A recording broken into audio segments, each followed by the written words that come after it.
Turasubiye kubaramutsa no kubaha ikaze banywanyi mudahwema gukurikira imboneshakure ya Hejuru TV. Uyu ni umwanya w'amakuru agezweho twabateguriye aho muri hose mwe mudukurikiye muri mu bice bigiye bitandukanye imbere mu Burundi, mu ntara ndetse no mu bisagara. Mwese turabahaye kaze abadukurikiye bari ku migabane ya kure ndetse n'uwa Afurika, mwese turabahaye kaze. Turazi ko mwese mwari kandi mukunda ibiganiro n'amakuru vy'iyi mboneshakure ya Hejuru TV.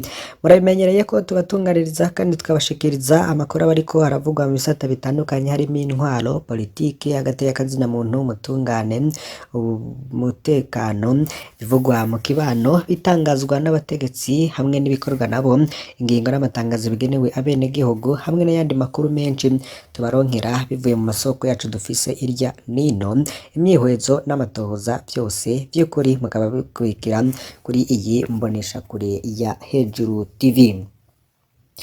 Twari twabateguje ko tuza kubashikiriza amakuru y'inkuru rero iriko iravugwa mu mugambwe CNDD FDD.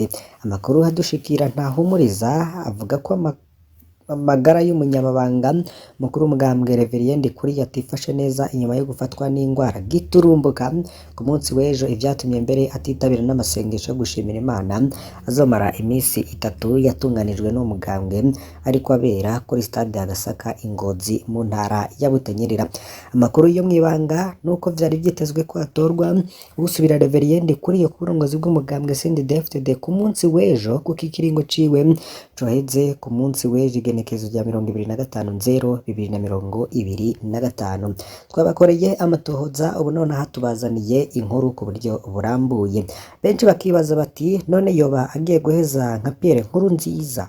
Bamwe batanguye no kuvuga ko yahawe isumu, bandi bakavuga ko ari isumu yariko aragendana kandi rimaze igihe mu mubiri wiwe. Ivyo byose turaza kubigaruka ko mwumvirize uko vyifashe ku magara y'umukuru w'umugambwe CNDD-FDD Reverien Ndikuriyo. Nkuko twari twababwiye hari hagiye no gutorwa uwomusubirira, hari n'amazina rero yatanguye kunurwanurwa, ariko kandi tubararikire no kuza gukurikira ayandi makuru turiko turabategurira ku majambo yatangajwe n'umukuru w'igihugu Evariste Ndayishimiye muri ayo masengesho, aho Perezida Evariste Ndayishimiye yoba yatangaje ko agabishije uwo wese ashaka kwihagira umugambwe CNDD-FDD ko bitazokunda. Ese ibi vyovyo vyoba vyifashe gute? Hari n'ayandi makuru rero turiko turabategurira muza gukurikira kuri uyu mugoroba.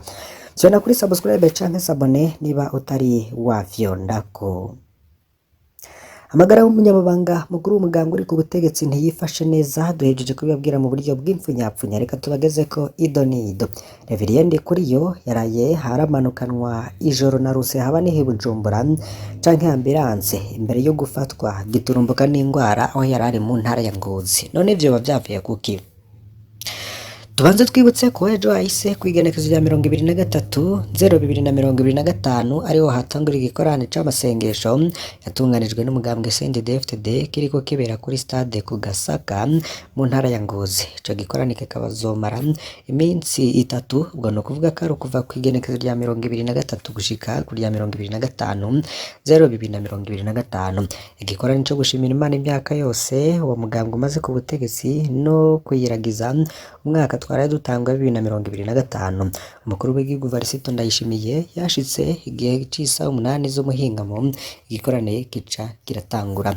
Ejo nyene ni naho n'umunyamabanga mukuru w'umugambwe ku rwego rw'igihugu Reverien Ndikuriyo nawe yashitse aho Ingozi agiye muri ico gikorane, ariko ntivyakunze ko hanyuza ukuguru mu gikorane kuko akiri muri hoteli yaciye afatwa giturumbuka n'indwara ituma atakaza inguvu akumva n'ibizunguzungu.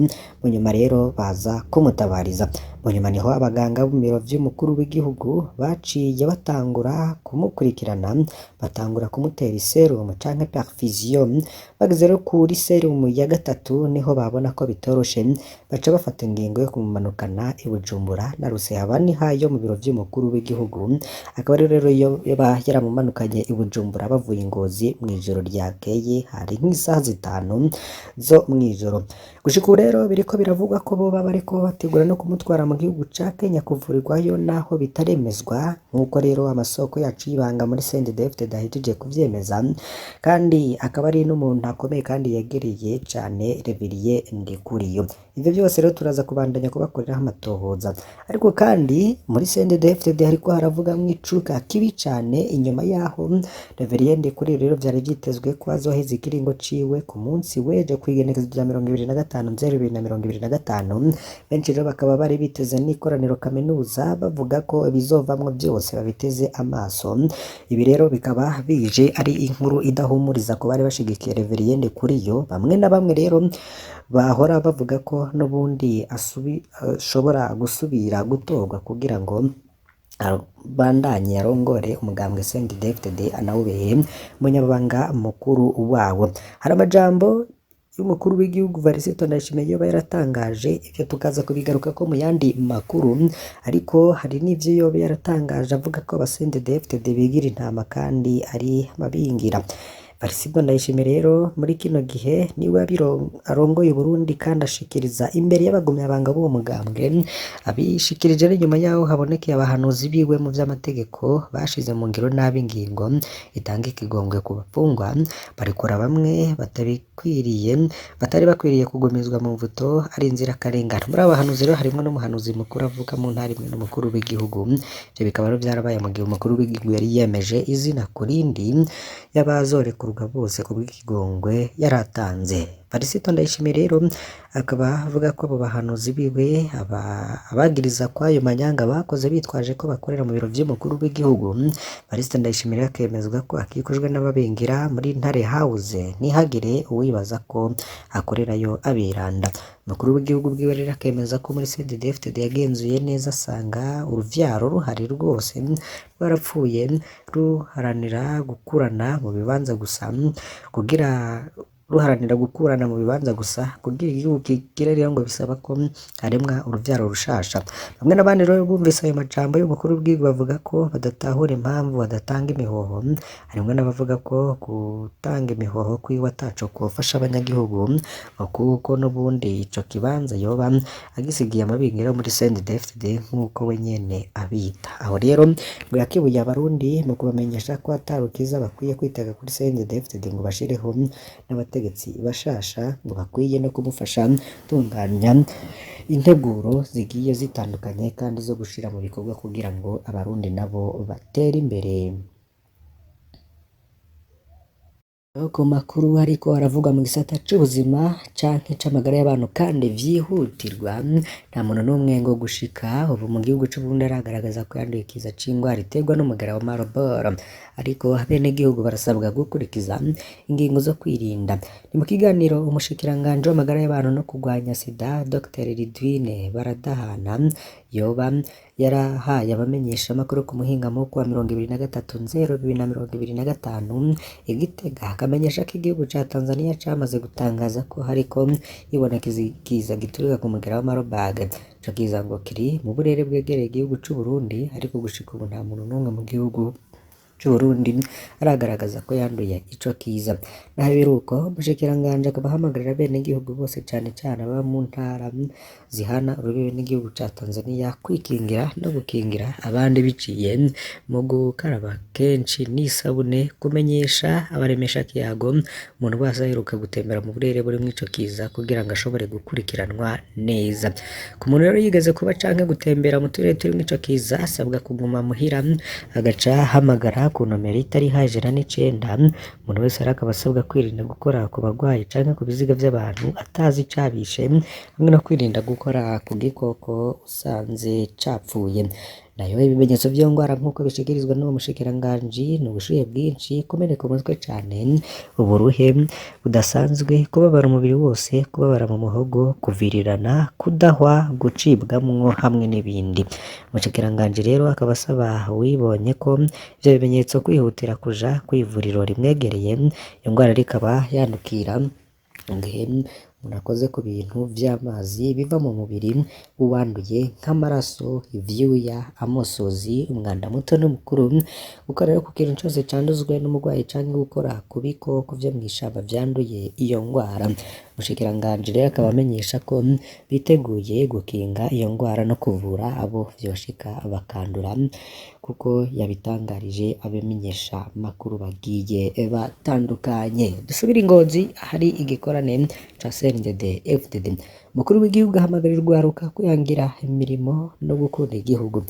Ni mu kiganiro umukuru w'igihugu rero yagiranye n'urwaruka kuri ya 24/0/2025 aho yashimikiye ku gukunda igihugu, kubumbatira amahoro n'umutekano hamwe no kwihangira imirimo. Felicite Ndayishimiye akaba yasavye urwaruka kwihangira imirimo bahereye ku bikorwa bito bito mu kuja hamwe kandi baterera mu gucungera itunga rusange. Umukuru w'igihugu rero akaba yibukije ko abantu ibihumbi 600 aribo bafise impamyabushobozi barindiriye guhabwa akazi, aho urwaruka n'abandi bakozi akabahamagarira kongereza ingoga n'umwanya wo gukora gutyo urwaruka rube abakoresha hagukoreshwa.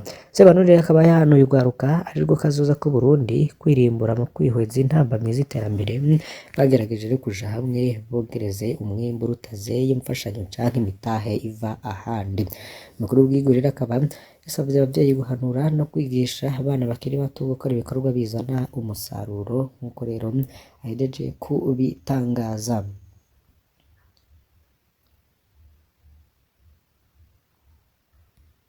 Imigenderanire y'u Burundi n'amakungu. Nta politike n'imwe Zambia ifise yo guhohotera abarundi.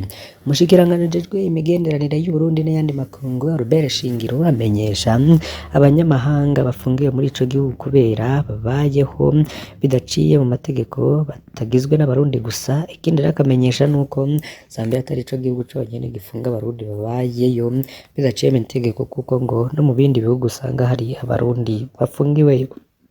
Albert Shingiro akagira ati si muri Zambia gusa no mu bindi bihugu birashobora gushika ko umurundi uyu canke uriya afungwa, mugabo tuca tubicisha mu buserukizi bw'ico gihugu kugira buze buraja kuraba kumbure ko abantu bafunzwe batazira ubusa, bafunzwe naho rero hari ico bazira barabe ko bocirwa imanza hakurikijwe amategeko. Ahumuriza abarundi nk'umurwi ujejwe kwiga ibibazo vy'abarundi baba muri ico gihugu kuri ubu uri ku kivi, ngo hari n'ingingo nyinshi rero zigamije ko abarundi babayo bobaho neza gusumba zibandanya gufatwa, agasigura nk'uwo murwi ugizwe n'abo mu bushikiranganji bw'imigenderanire, abo mu gisata kiraba abimukira hamwe n'igipolisi maze gushingwa ngo wige ingorane imwe imwe abo barundi bafise. Mu gihe ahanini abagirirayo ibibazo ngo ari ababayeyo bidaciye mu mategeko, umushikiranganji amenyesha ko hisunzwe ayo masezerano uyu murwi wagiyeyo bivuye ku masezerano abakuru b'ivyo bihugu bibiri bateyeko umukono mu mwaka uheze. Ntibasanga hari n'abarundi batakoze amakosa ahungabanya igihugu, bazoshobora no kubisabira impusha zo gukorera muri ico gihugu, ariko ngo si bose kuko ngo hari abo bizosabwa ko babanza kugaruka mu Burundi bagasaba impusha zo gukorera muri ico gihugu gushasha biciye mu mategeko. Akaba yerekana ko imirwi 3 y'abarundi ari ibaye muri ico gihugu, hari umurwi wa mbere ugizwe n'impunzi. Abo rero Uburundi ngo ntibubabara kuko bagengwa n'igisata ca ONU kijejwe impunzi HCR.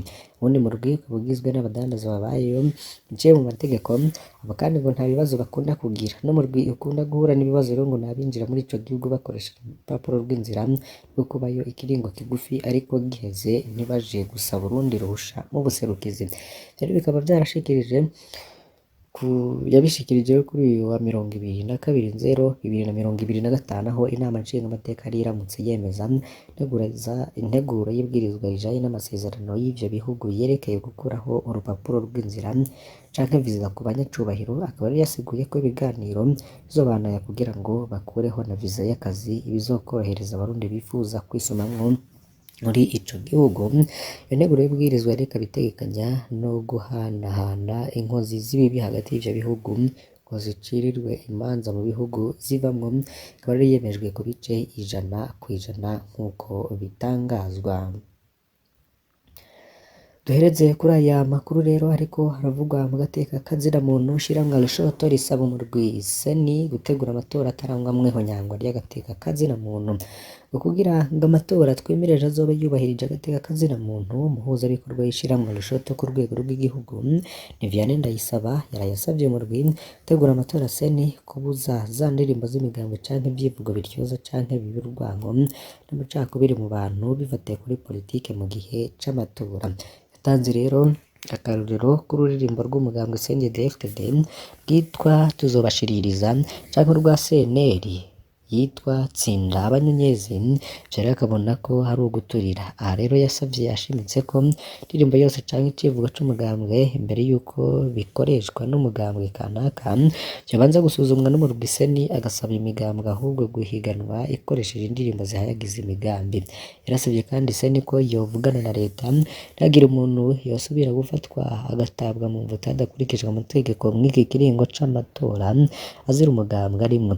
Bishize naho rero hakagira ufungwa seni igahabwa ububasha bwo kumuvugira canke kumukuza mu gasho, ariko rero ngo uwo kwagirwa icaha nawe akagihanwa ku giti ciwe hakurikijwe amategeko.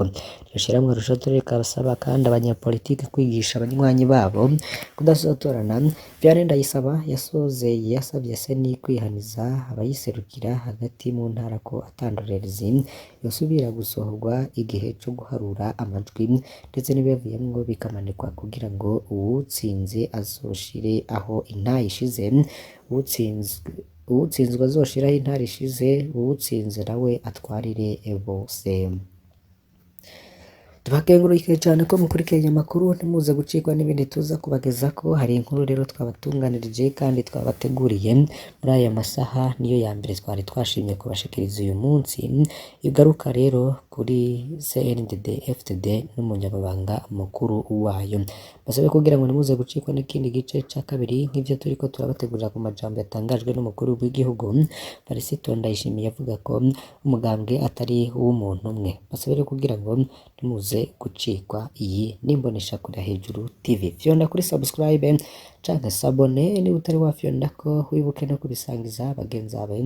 Iyi nimbonesha kure ya Hejuru TV, Mana ibahezagire.